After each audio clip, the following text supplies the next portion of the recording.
In today's video, we will be summarising and reviewing issue 1 of the new Boom Studios series, Mighty Morphin. It is a straight continuation of the Mighty Morphin Power Rangers series, but before we get into this, I would like to point out that I will not be showing or covering the full issue, as I want to support the comic book industry the best I can, so I highly recommend that you purchase the issue and read it anyway. If you can't get hold of a hard copy, I actually use the website Comixology. It's an Amazon-owned company and it's a great way of buying and reading comics digitally. Check that out if you're interested. So, if you are not up to date with the current story and the introduction of the new Green Power Ranger, I highly recommend that you check out our video on it before continuing here. It should hopefully catch you up.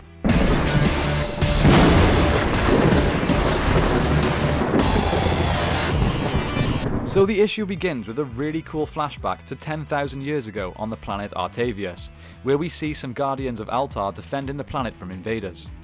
We learn that these Guardians are there to protect the planet and hold up interstellar laws. By the end of this flashback, it is revealed that one of these Guardians is none other than Zordon himself. We then transition nicely to Zordon in the command center in the present day. Along with Alpha and Billy, they have been searching for the location of the new Green Ranger for the past 2 weeks. Zordon expresses his concern for how the other Rangers will handle the situation, to which Billy assures him that they are handling it just fine. Cut here then to the Rangers at the Angel Grove Youth Center talking about how this could potentially be a huge problem. They joke that the Green Ranger could be anyone, even someone in the same room as them. It could even be Ernie. Adam then takes the discussion to a more serious place when he brings up the fact that the Green Ranger could only be one person, Lord Draken, the evil version of Tommy Oliver from another reality. He points out that all of the cameras that were monitoring Draken in jail switched off at the exact moment that the Green Ranger was first spotted. But the ever optimistic Tommy points out that this could be a good thing, that they seem to be on the same side, and the team could always use the extra help. Rocky points out that he really hopes the Green Ranger turns out to be Ernie. Meanwhile, on the moon, Lord Zedd is still recovering from the damage he took when the new Green Ranger attacked the Green Chaos Crystal. His henchmen show concern that should he awake, Lord Zedd will take his anger out on them. So they plan to capture the Green Ranger for him so he has something else to take his anger out on when he eventually wakes up. Now the next page is where, in my opinion, things get real interesting. We are introduced to a new character, Matt Cook, who is arguing with Rocky about what is better, football or martial arts. Tommy arrives then for a sparring session with Rocky, who introduces the two. They seem to be awkwardly kind of familiar with each other, and it turns out that it's because Matt used to date Kimberly. Awkward. The next couple of pages then are showing Bulk and Skull spending time with Skull's girlfriend, Candice, who Bulk doesn't really like, causing a little friction between the two friends. Next, Kimberly and Aisha are discussing Billy. Aisha thinks that Billy has been acting a little strange ever since the appearance of the Green Ranger, and is a little suspicious that he knows more than he is actually letting on.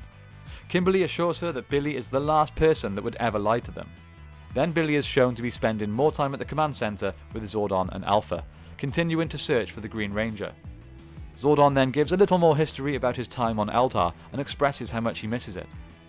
Meanwhile, on the next page, we are shown some builders that are rebuilding a building that had presumably been knocked down by one of Lord Zedd's giant monsters. The comic again here demonstrates its fantastic sense of humour when the builders express their lack of motivation to work, as they know it will probably just get knocked down again real soon. A new monster is then unleashed and the Rangers are made to assemble and morph. We then get some action panels and classic Power Ranger humour when suddenly the new Green Ranger appears, joining in the battle against this panda monster. Adam quickly uses this opportunity to ask Alpha to check if Drakon is still in his cell, which he is. Now, I have to say here, in my last video on this subject, I mentioned how it seemed extremely obvious to me that the new Ranger was going to be Drakon redeemed, but I was clearly wrong. Interesting. During the battle, the Rangers try to interact with the Green Ranger, but get nothing out of him. He eventually powers up his Dragon Dagger and uses a Dragon Strike, something that Tommy seems pretty jealous about, stating that he never knew that was possible when he was the Green Ranger. After the battle, the Rangers offer the Green Ranger an official place on the team, but he just teleports away without saying a word. Then back on the moon, Zedd's henchmen are disappointed to see that another plan had failed, and the only way to bring back their master was to sacrifice one of their own lives, bringing balance to the world. As they are trying to decide how to choose who will be sacrificed, Lord Zedd reappears. He has the chaos energy now flowing through him, making him even more powerful than ever before. Finally then, the issue ends with Skull and his girlfriend leaving a restaurant. When Skull goes back to collect Candace's phone that she left there, she begins talking to someone, stating that they have only moments before he returns. She is informed that the plans have been moved forward. She then turns blue and states that Altar must be protected. Well, there we have it, a fantastic first issue for the Mighty Morphin series. So much information and so much to look forward to. The burning questions I have here are, is Matt Cook the new Green Ranger? Again, this issue makes it seem fairly obvious, but I am now wondering if they are just giving us all these seemingly obvious people just to throw us off the true identity. Also, how are the Rangers going to react when they discover Billy's involvement in the whole thing? And finally, who was Candace talking to at the end? And what are these mysterious plans? I, for one, cannot wait to find out. Guys, please don't forget to support the industry and pick up your own copy of this issue.